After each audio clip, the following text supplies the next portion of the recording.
Our next speaker is Dr. Wendy Cukier, founder of the Diversity Institute at Ryerson, my colleague, but speaking today about the magic of being a sponsor at the time that Joseph was talking about, and seeking to relive that magic again this year with Syrian refugees. Wendy.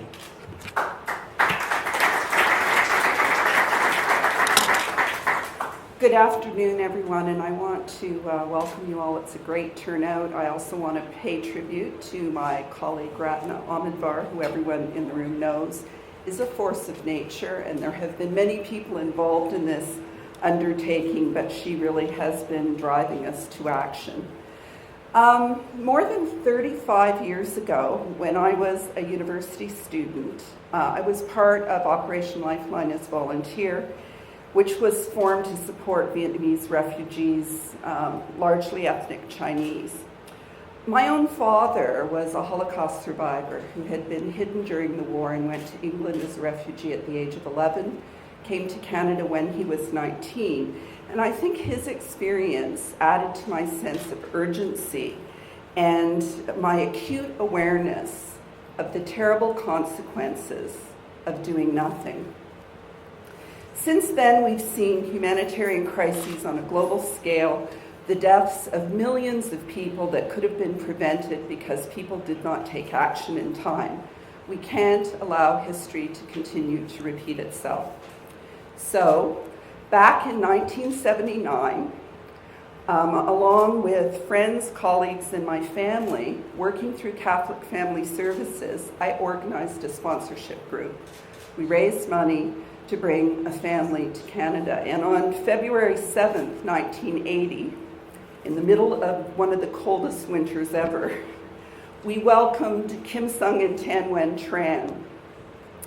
As a sponsorship group, we were responsible for finding them accommodation, furnishing their apartment, helping them get jobs, taking them to their health appointments, getting them English lessons. Tan Nguyen at the time was about 4 months pregnant. And while it was challenging, the rewards were priceless.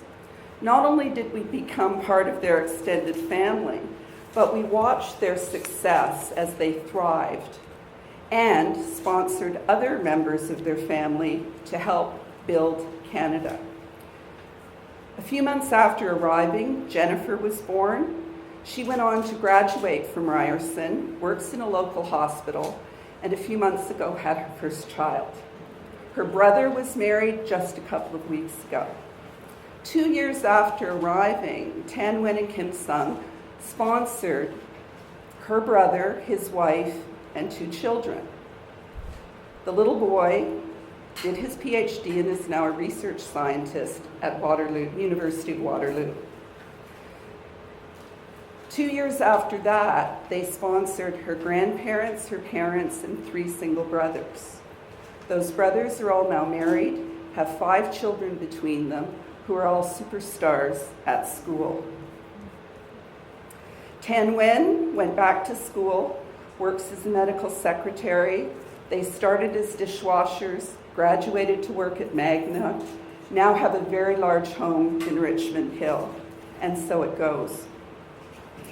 Key to this, I think, the stories of success and mobility in Canada, one of the greatest places to live in the world, really counter many of the popular misconceptions about immigrants and about refugees. In fact, refugees, the research shows, are often more successful than other immigrants because by definition, they're survivors. They have the drive to create a better future for their family.